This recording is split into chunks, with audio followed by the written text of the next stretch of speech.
Greetings and welcome to another episode of Q Points Podcast. I am DJ Sir Daniel. And my name is Jay Ray, sometimes known by my government as Johnny Ray Cornegay III and Sir Daniel. We got a legend in the building. He got a new book out. It's a whole thing. We absolutely have a legend in the building. I have been secretly standing this gentleman for a few years now because I thoroughly enjoy a podcast, a really A1 podcast that he is the co-host of. Mm-hmm. And I feel a kinship to him because the two of us, we feel very strong about women artists. We do. And we feel very strong about women artists and making sure that they are represented and given the props that they deserve. And so when this book came along and we got our copies of the book, I was like, this has Q points written all over it. All day.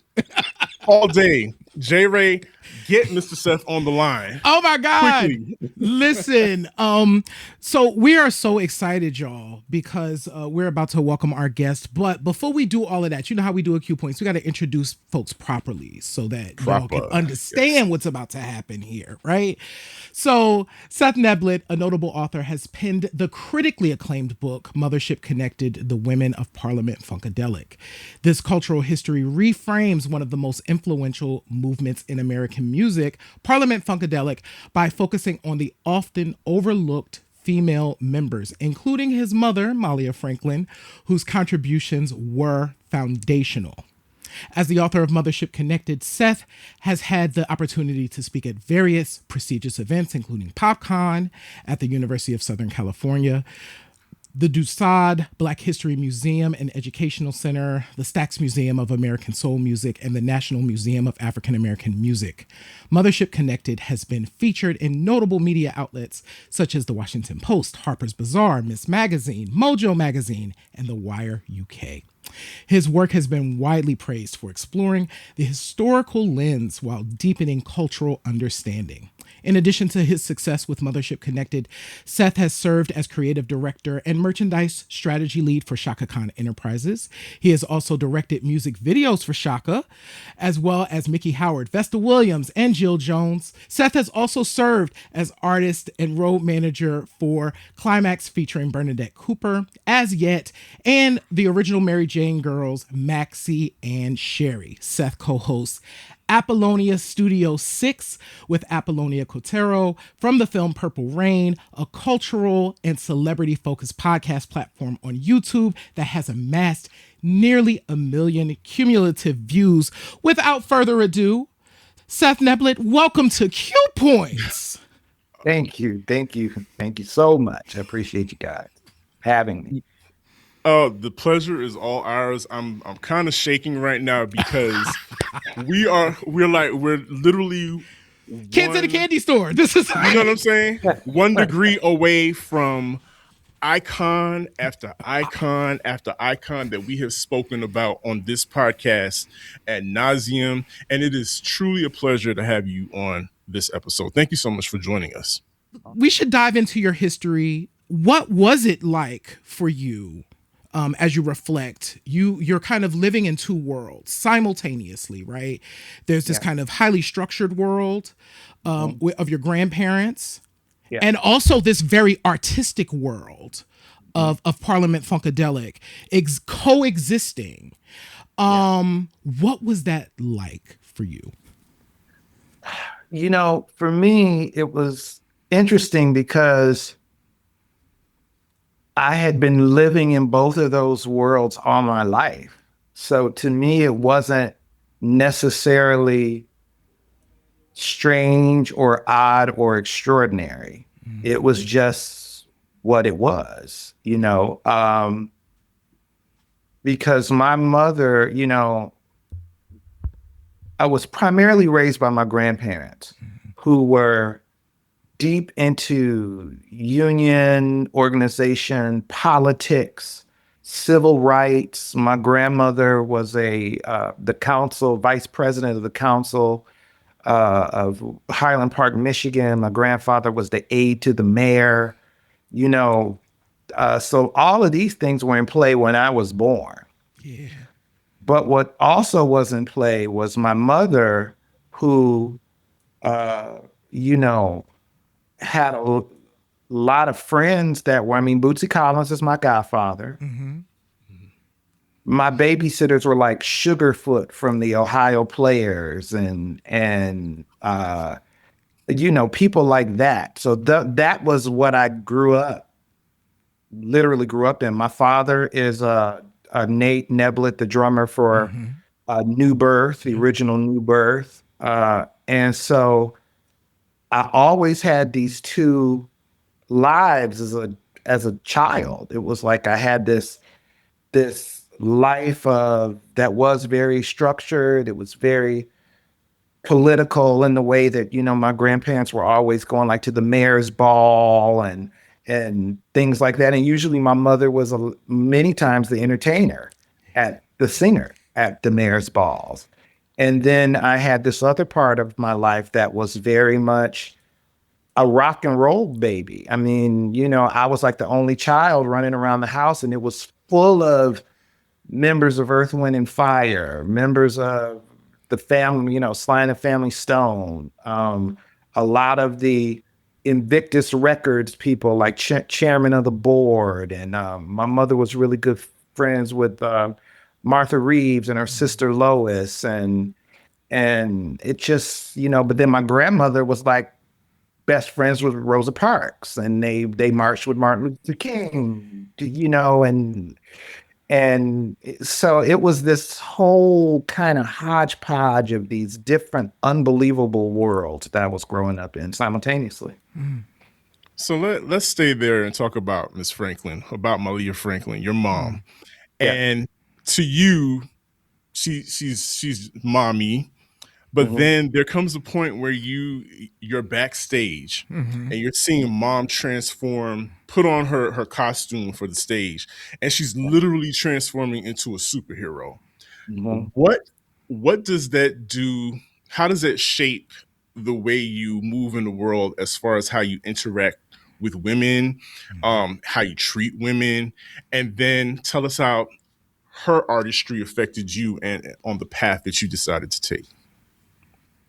Well, my mother was the whole reason that I am the man I am today and have worked with the women that I've worked with in my life. She was the trainer. She was the one who, it was really interesting because um,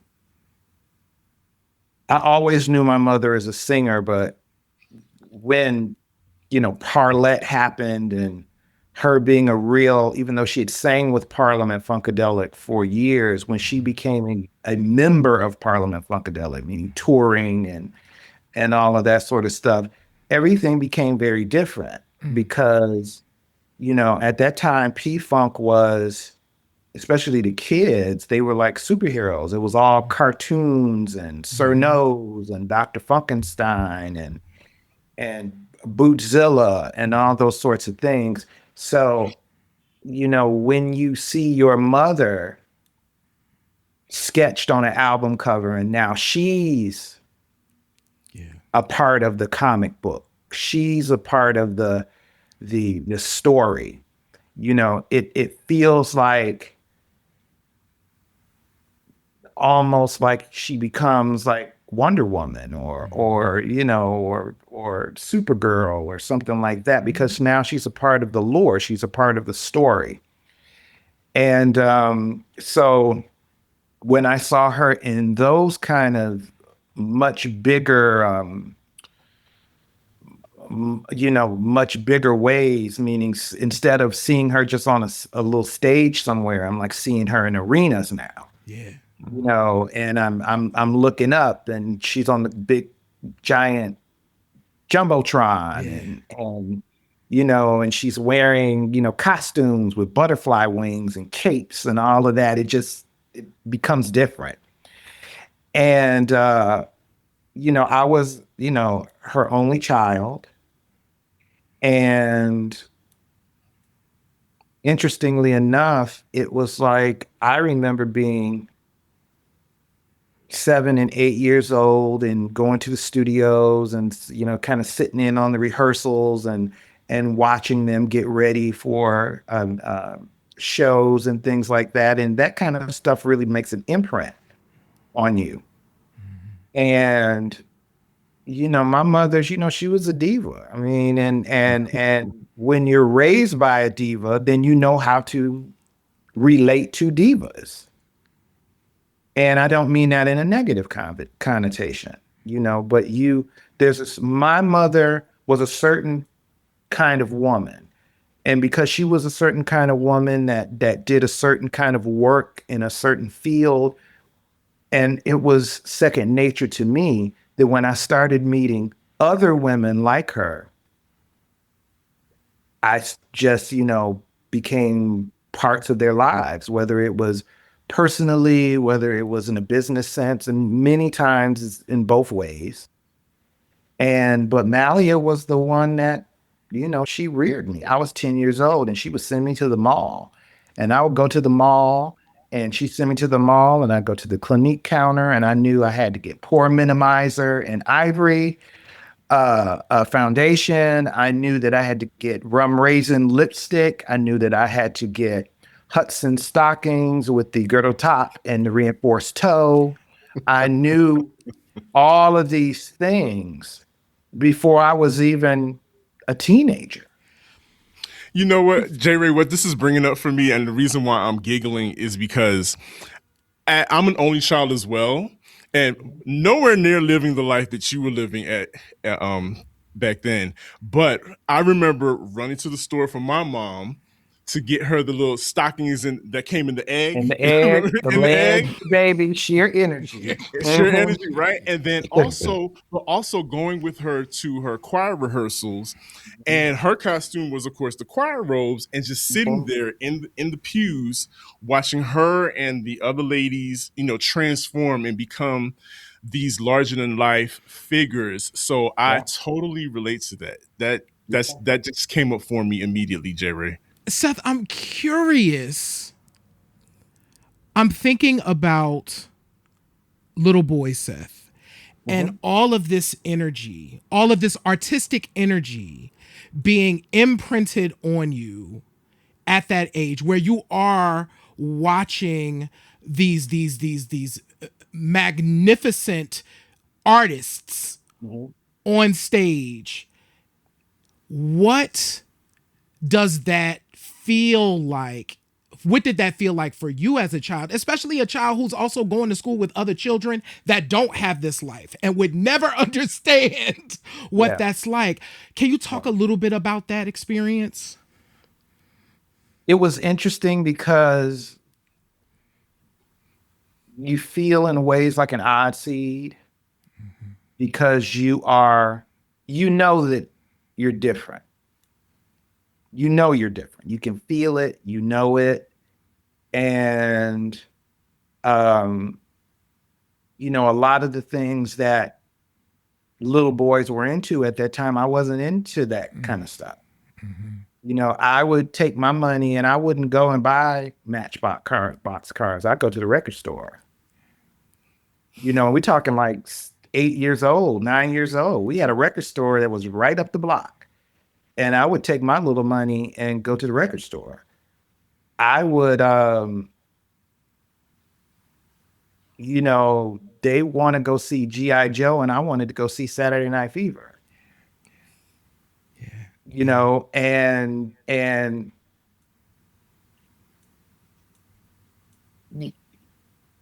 it was really just a very interesting kind of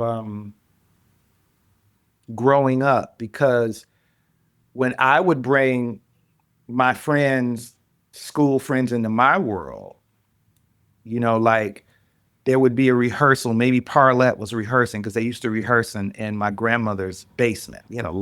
Big house and huge basement. And Parlet would rehearse in the basement. So sometimes I would bring, my little friends from home to come and sit on the basement stairs and watch them rehearse. There were times when I would get picked up from school in a tour bus. Wow. I remembered my second grade pageant. You know how schools have the school pageant? My second grade pageant, my mother was in town that particular time, and she showed up with maybe about 6 or 7 members of Parliament, and they all came to my school pageant. At the time, One Nation Under a Groove was the #1 song in the country at the time. And, for like me, it was normal, but for like the other kids, it was crazy. And like for their parents that were all at the pageant, it was crazy for them. It was like Parliament-Funkadelic just walked into the school pageant, but that's my family. Yeah. So, Yeah. it was a very interesting childhood. That may be a book one day.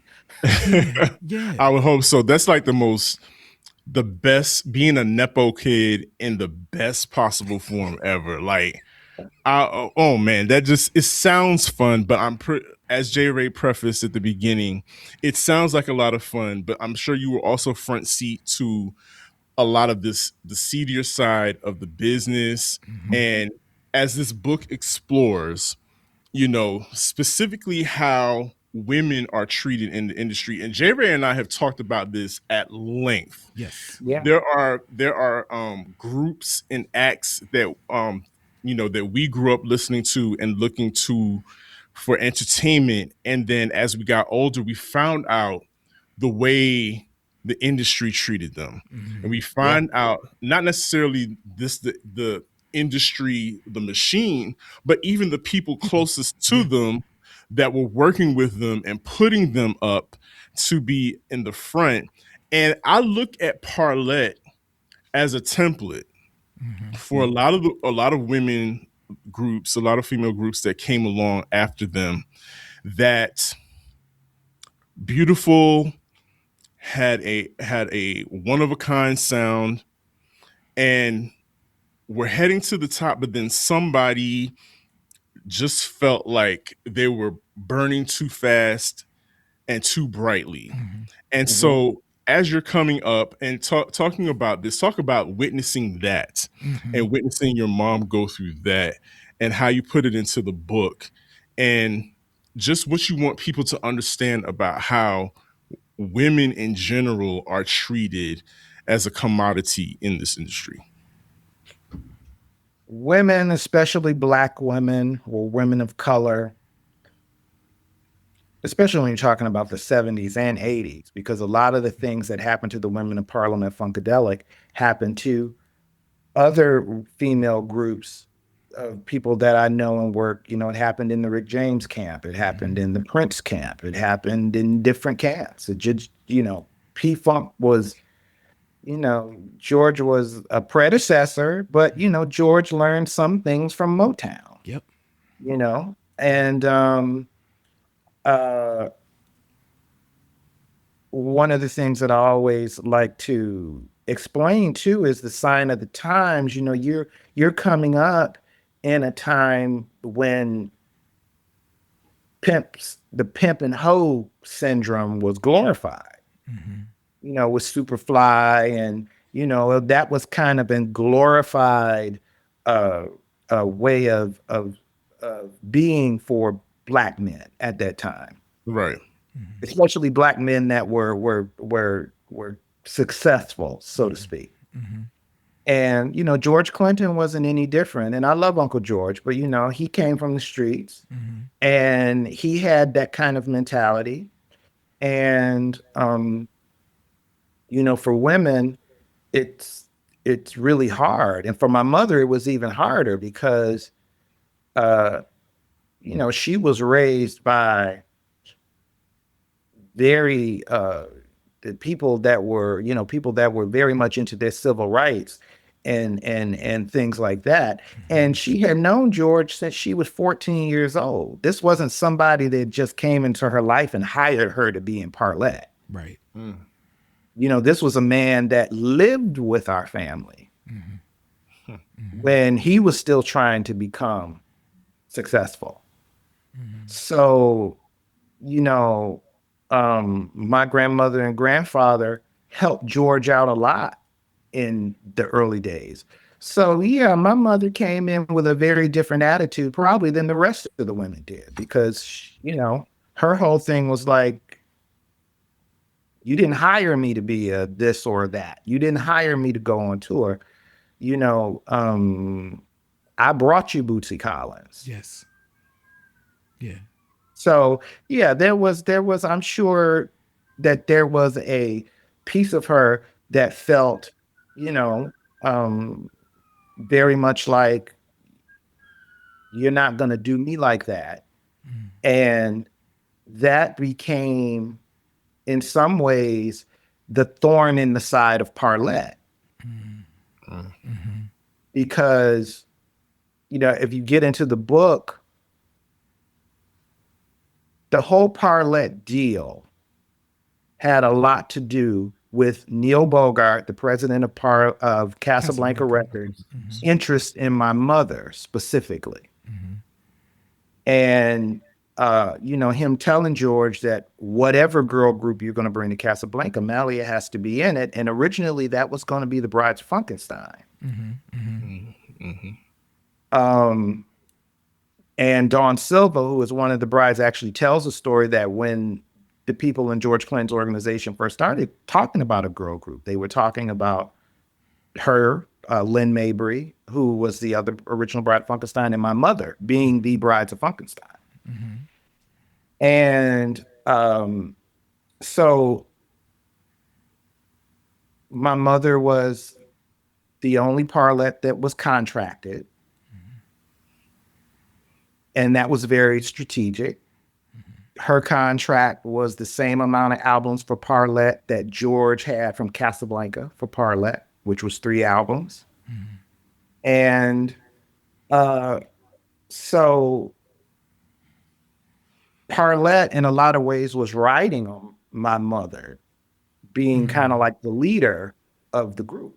I mean, even if you look at the first album cover, it's kind of very specific center. that Mallia is the center, and that's not taking anything away from Debbie and Jeanette because they were just as important. But, this book and researching and interviewing this book, I really found out from the business people that as far as they were concerned and they were instructed, Parlet was about Mallia and whatever other 2 girls were singing with her. It was so with that being said, and with that kind of being the open secret plan, when she started chirping up about not getting paid and not getting paid correctly right out the gate. Right. That kind of, I think, doomed Parlet a little bit because, if you are the squeaky wheel, sometimes you can be seen as the problem. And especially as a woman, Yes. you can really be seen as the problem. And so, my mother being as vocal as she was, and my grandmother, who was a businesswoman who was acting pretty much as her business manager, which was something that none of the other people in Parliament-Funkadelic had at 20 some years old. That, started to be like, well, maybe we don't want Parlet to go on this tour. Well, maybe we don't want them to do as much interviewing. Maybe because Mallia's chirping up, and when she's chirping up, she's not just chirping up for herself, she's chirping up for the whole group. Right. Oh, my goodness. We know that this comes up a lot in the industry, right? Yeah. And thank goodness for your mother, of course, being brave enough to speak up for herself and what she deserved, right? For the work that she was putting in. Yeah. Now, here you are, though, researching for this book, and you are now hearing these stories, right, coming in. from these women, and they have different stories, right? And so you're taking all of this in, and so I have two questions actually. One, how did you process all of that? Because there's joy, right, that comes with it, but there's definitely pain that comes with it too, and now you're the person that has to channel all of that. So one, how did you process that? And then two, how did that shape how you then saw these men in your life who had been in your life all that time? So, Well, the first answer is pretty easy because, I lived through it by my mother's side. So I'll say 80% of it I knew. I witnessed. I saw the arguments, the fights. I saw we didn't get paid when we were supposed to. We didn't get paid at all. I heard the conversations, with uh, the managers and things like that, and all those sorts of things. So I grew up witnessing that. So a lot of it wasn't shocking. A lot of it was just a story I already knew. And I think that helped me because in writing the book, I knew the foundation. I knew the skeleton of the story. Of course, there were people that everybody kind of put flesh on the bones of the skeleton. But a lot of it I already knew. I if my mother didn't have any money, we didn't have any money. Right. So it wasn't like, it was like she wasn't getting paid. And she was disgruntled kind of early because, to be honest with you, she never really wanted to be in a girl group. She didn't feel she had to be in a girl group. She had never been in a girl group. But George Clinton saw this as an opportunity. She saw it as an opportunity to get in the door. And, I think, and George needed her for his vision. Parlet's first album, a lot of money went into it. I mean, from hiring the Detroit Symphony Orchestra to play the strings on it, to hiring the artist, Sushi Nagaoka, that did the cover, that was doing the covers for Earth, Wind, and Fire and ELO and all the really big groups at the time. I mean, every Pyramid album cover that was done for Earth, Wind, and Fire, Sushi Nagaoka did it. And Casablanca paid him a lot of money to do this rendering of Parlet in this spaceship. That, funny enough, as I learned in my research for it, the spaceship itself, he was actually given the premise to draw them in a space whorehouse. Really?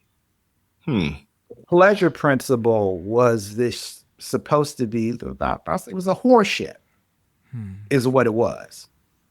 Okay. And if you look at the imagery and you look at different parts of the ship, you'll see resemblances of female body parts, male body parts, and those were the subliminal messages that they were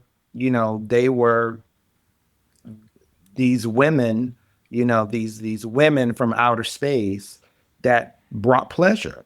And, every press release was talking about how, they would get you off, satisfaction guaranteed, sensual satisfaction, sensual gratification, sensual such and so. It all played into the lore of Parliament-Funkadelic because, as George said, Dr. Funkenstein was the ultimate space pimp. That was one of his main things, was that he was the ultimate space pimp. So it made sense that the first women that came from him, would be the space whores, and but it fell into the whole lore of what it was. The Brides of Funkenstein. It was another thing when they released the Brides. What was interesting was that Parlet was pictured on their album cover, which was, kind of unusual for George. And the brides were not. They were just Right. kind of like these two Caricatures. sexual fembots, and that was, kind of how he did it. He, for whatever reason, the brides albums in particular, he really did not. He didn't put any images of the group on the cover. And what I was told was, if there's no images of the person on the cover, then they can be interchangeable. They swapped out. That's exactly it. And it's as you're speaking and dropping gem after gem, you're absolutely right. I think about a lot of the groups because, like you, I would take my lunch money and go buy records. And for me, I grew up in the golden era of hip hop, and we got to talk about your mom's connection to hip hop because she's connected to some really legendary hip hop groups and artists. But back to what I was saying, knowing that a lot of these the female rappers, especially that I grew up listening to, typically had a Svengali behind them, and typically had somebody who was pulling the strings, sometimes writing their rhymes, and we saw that happening for decades. As recent as Little Kim with Big, they always had somebody, and the pimp persona that you spoke of is often is carried out. It still echoes throughout the generations. And but listening to about the stories about your mom and her personality, I cannot help but think of Lisa Left Eye Lopez, Yeah. and from TLC, and the way she would be the most vocal one in the group. We always reference that video that I say should be in every music business class of Lisa breaking down how you can have the number one album in the country and still be broke, because that's legendary how she broke it down, and it was the perfect example of Lisa's brilliance. But I bring this up to say, Seth, as somebody who still has stakes in music, Yeah. and you still see these young ladies still bumping up against these walls, whether Yeah. it's in pop, rap music. Mr. Seth Neblett, as somebody who's witnessed this, and how do you stop it? Is there a way to stop it? How do you intercede? Can you intercede on behalf of these ladies? What's the solution, if there is any? Well, I think that there is no solution for the past damage that's already been done. Many of our favorites that we grew up with signed those slave contracts. And, those contracts that were designed that really everybody else got paid except for them. And, but back then, those were the things that you did. I think the thing that is saving a lot of the more recent artists has been the dissolution of the record industry. And where, fans can artists can go to fans directly. Social media and streaming and all that kind of stuff has changed the whole game, because you don't have to have a record contract that they're going to spend, they're going to spend $3 million on your record, but you can best believe the first $3 million that you make is going to go back to them. And in a lot of ways, the royalties for the artists, they'd be paying that $3 million forever. If you're making 20 cents off of an album and you have a $3 million debt, you'll never pay that debt off. So I think what's changing the game now is because a lot of the industry knows that these artists can go directly to their fans, that when they do sign these newer female artists, they know they have to come more correct because, you know, Meg the Stallion don't really need you. Right. Right. You know what I mean? Yeah. Meg the Stallion can go on Instagram and TikTok and So do what she needs to do. It was not like that before. You needed that machine behind you to become famous. And a lot of times it was just famous. You really didn't become rich. Most of the times you just became famous. The only people that really became rich were the women that were writing their own songs or producing their own songs, because that is where the lion's share of the money was coming from. Most artists just get paid an artist royalty, and usually it's very small, especially when you're an artist that is being developed by a producer or a production company. Right. The producer that is producing everything and writing all of the material is going to get the lion's share of the profit. You're going to get your royalty for singing the song and hope that you go out on tour. Because if you go out on tour, maybe you can make enough money to buy yourself a house. Yes. And not a big house, Right. but a house. Right. You know, so if you're being begrudged the opportunity to tour for any length of time, then that goes out of the window. Seth, just in all of this truth telling that you are doing, not just in this interview, but definitely in this book, it continues to underscore the importance of these stories being told and these legacies being protected, but more importantly, codified in academia. Like, this is literature now. So when researchers in the future are talking about the history of music or the history of Black music or the history of Black women in music, your book is part of that now. Can you talk about how that feels to know that you have created an artifact that will always exist from this point forward, that not only codifies but protects your mother's legacy and the legacy of these other women? It's very unreal considering the fact that I didn't set out to write this book. Right. I didn't set out to be the writer of this book. You know, there were a couple of years when we first started, meaning myself, my mother, Lynn and Dawn from The Brides, Shirley and Debbie from Parlet, and in the beginning, Jeanette Washington from Parlet as well. We were on the search for a writer.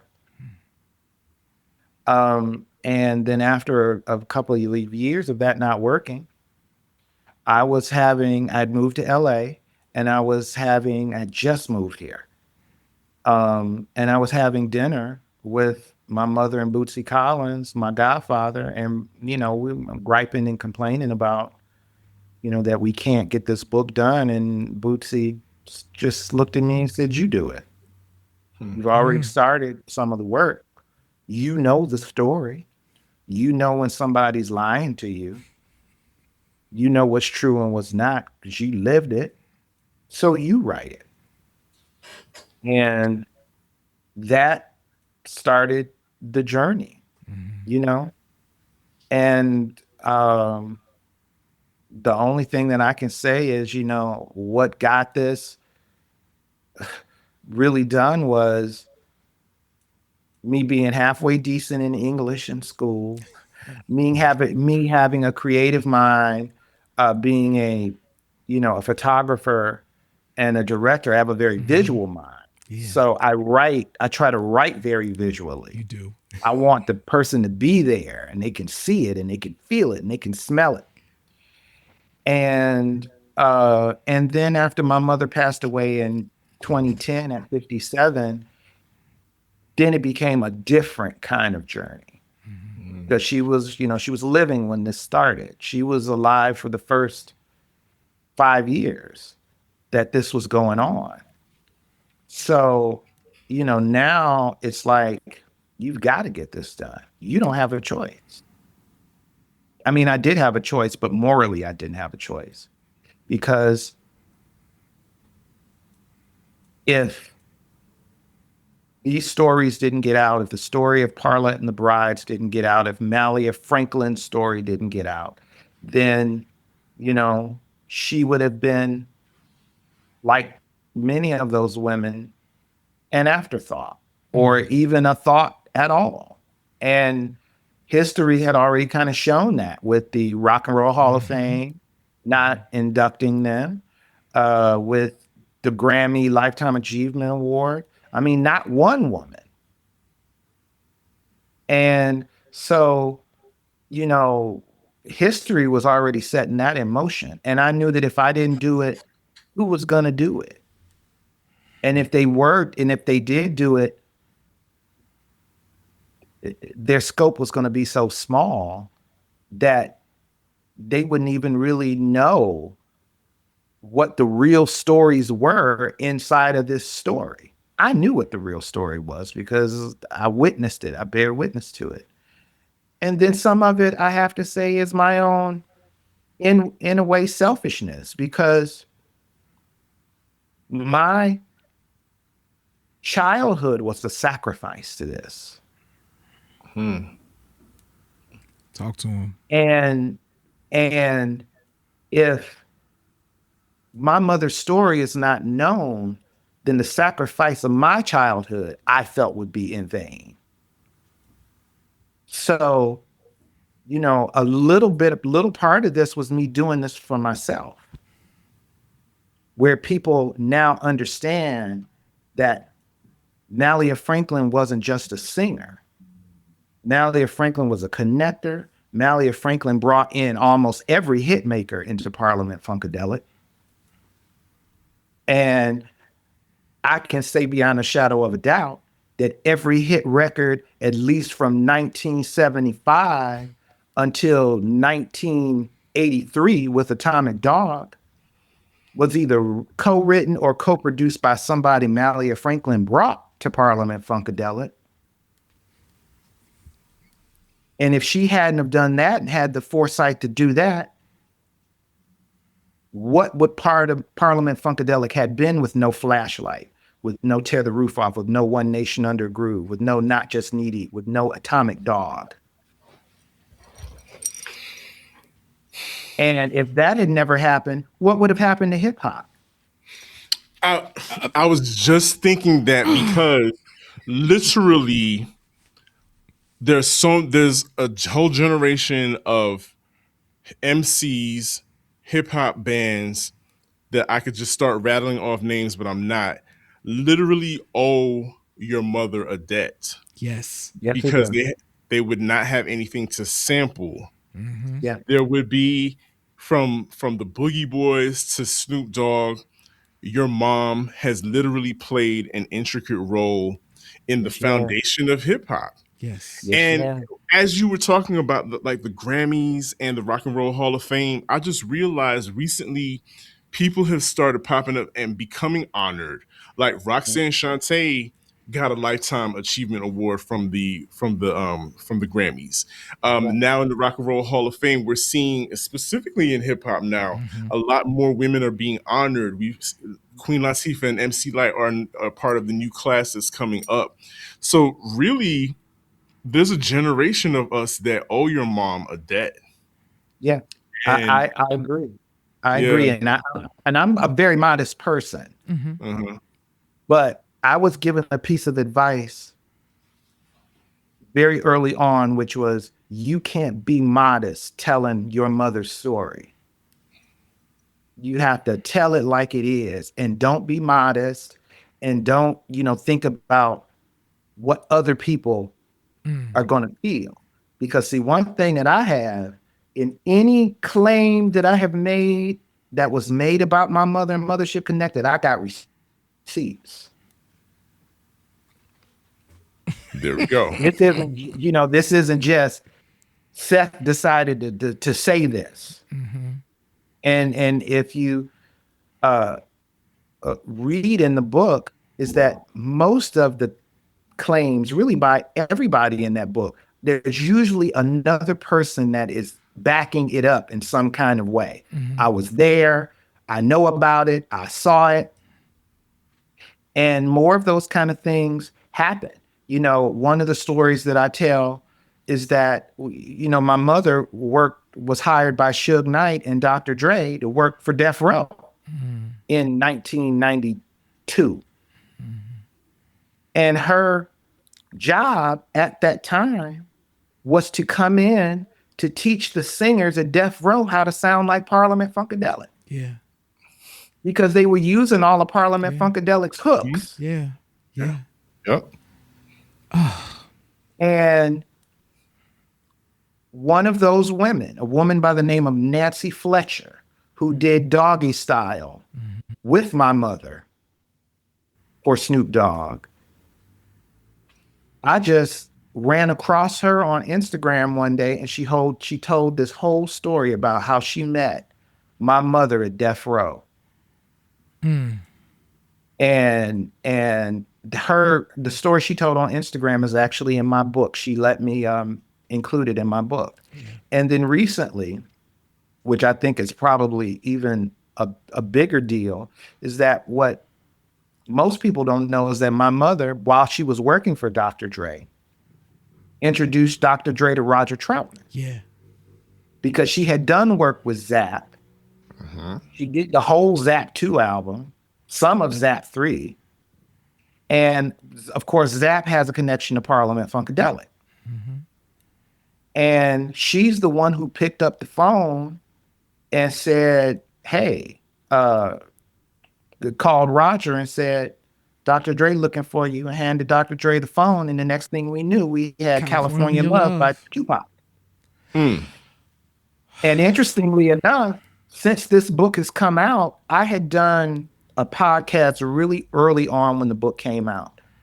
They found an interview with Roger Troutman, where Roger talks about a friend of mine, a woman who was a friend of mine and a friend of Dr. Dre's, is the one that called me up and said, Dre is looking for you.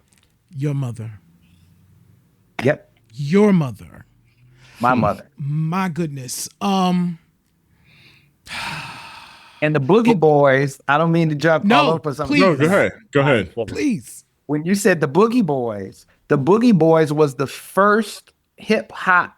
The Boogie Boys and Candyman were the first hip hop rap groups that she did vocals for in the 80s. And that's all a part. I had to cut 100 pages out of this book. Wow. Oh, how?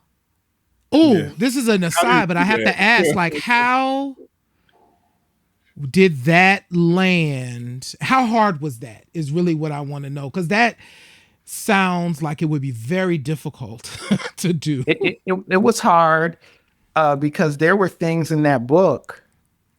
Oh, there's a story about my mother and Shaka Khan about to beat up somebody at an Ohio Players concert. I want to read that. There was a whole chapter on my mother, my Aunt Jennifer, Jeffrey Bowen, and Motown. There was a whole chapter on that. And when, my mother first came to LA, and her relationship with Jeffrey Bowen and Norman Whitfield, and how Norman Whitfield talked to her early on about joining a group as a lead singer that became Rolls Royce. And there's a lot of things that had to come out of that book. But the reason, I kind of understood, I didn't want to take it out, but I kind of understood where the publishing house was coming from, because it was like, Seth, you have to stay on a certain path. Yeah.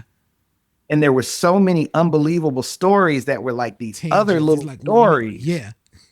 That I had to make a choice, because they were like, you got to cut this by 100 pages. Look, if you didn't have to cut it by 100 pages, you could leave it, but you have to cut it by 100 pages. So I'm just saying, and Seth, you know this. You're in the podcast space. This sounds like a great podcast. That's all I'm saying. Like, this sounds like an amazing podcast. Oh, their story. So Seth, what was bubbling, Sir Daniel, up in me is I love your commitment to making sure that this book got over the line. I'm gonna speak for I know that for me, sometimes imposter syndrome gets in the way, and it's like, I didn't plan to do this thing, but now I'm gonna do this thing. And sometimes that can be hard. And you pushed through that thing. So I want to, one, just say thank you for pushing through. And you are a beacon for artists that we sometimes get in our own way.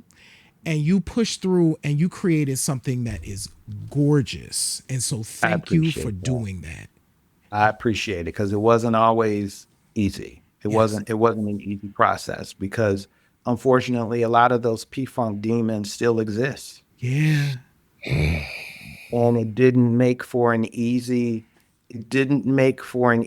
journey. There were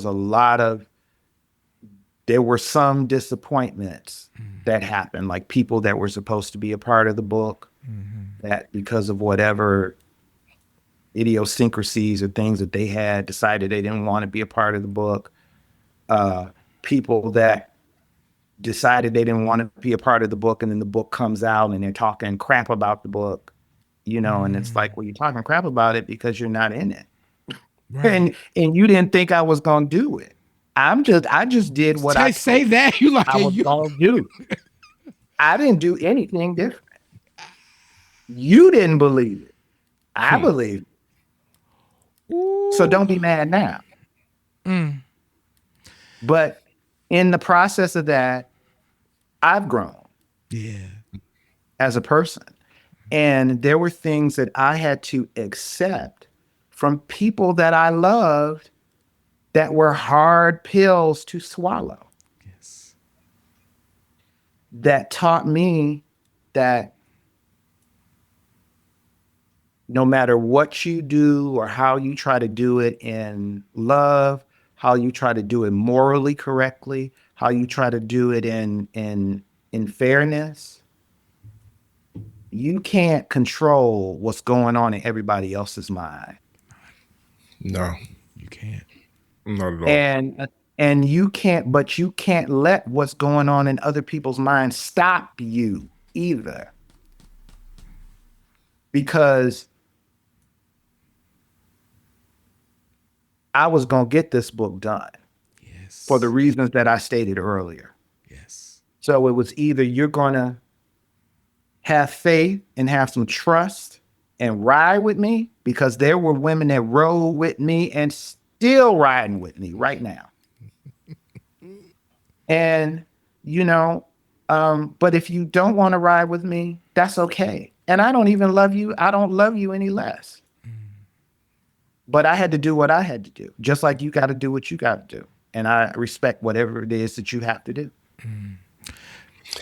I believe that you probably garnered a lot more respect than you even imagine from those people, and even people that you don't even know. Before we get out of here, yes. Seth, if you could channel the voice of your mom, but also your grandparents now, what would they say to you about the fact that you created Mothership Connected? So I want to hear from your mama and your grandparents. My mother would say, "Good job, Bit." That's what she used to call me, was Bit. She would say, "Good job, Bit." My grandparents, they would say, "We're so happy that our daughter's finally getting recognition." My goodness. That's what they say. Yeah. Seth Neblett. Yes. We are truly honored that you took time out of your busy schedule to spend time with us here at Q Points. Anytime. This your what do you want folks to do? So this is your call to action. So the folks who got to this point, what's their next step? Where do they connect? What do you want them to do? They obviously got to buy the book. That is not even a question. What else do you need them to do? Okay. Actually, right now until May, think through May. If they buy the book off the University of Texas website, they actually have a discount code for 30% off the book. Yes. Okay. Okay. There's a discount code until May 31st. If you go to University of Texas Press, and the code is UTXPCA, and you'll get 30% off of Mothership Connected or any of University of Texas books. You can find me on Instagram or TikTok, Seth a Million. Mothership Connected also has a Instagram. Mothership Connected also has a official Facebook as well. What's going on right now as far as Mothership Connected or next steps is right now I am trying to develop the audiobook. And the audiobook, it's shaping up to be something very exciting with possibly some great guest stars, some great cameos from people that will read parts of the book. And documentary. Hey, you documentary and film people, even though I know documentary and film people, but you never know. You like the book, hit me up. Let's talk. And I'm out on the road with Original Mary Jane Girls, Max and Sherry. I'm out on the road with Bernadette Cooper's Climax. Still working with Apollonia. We'll probably be doing more Studio 6 this year. Nice. And a lot of great things. So that's what's going on with me, and that's how you guys can find me. Such a pleasure. Listen, y'all. Thank you so much, Seth, for stopping by. And thanks to everyone who tuned in to this episode of Q Points. If you can see our faces and hear our voices, make sure that you subscribe. Make sure you go over to Seth Neblett's platforms and you subscribe. But also make sure you just go to the University of Texas Press and purchase Mothership Connected, the Women of Parliament-Funkadelic. This is Q Points. You can get it on approved. Amazon too. And you can get it on Amazon too. It's Q Points approved. Visit our website, qpoints.com. You can check out all of our archive episodes. You can become a member over there. It keeps the lights on at Q Points Land. Shop our store. And check us out on Substack, where we have a lot of other good stuff. We appreciate y'all. We love y'all. We absolutely do. And like I say in every episode, in this life, you have a choice. You can either pick up the needle or you can let the record play. I am DJ Sir Daniel. And my name is Jay Ray. And that, friends... Mothership Connected. And that... is Mr. Seth Neblett. Thank you guys. Thank you so much. We love you. We will see you on the next B. I just messed it up. I'm leaving it in. This is Q Points Podcast, dropping the needle on Black music history. We will see you on the next go round. Peace, y'all. Peace, y'all.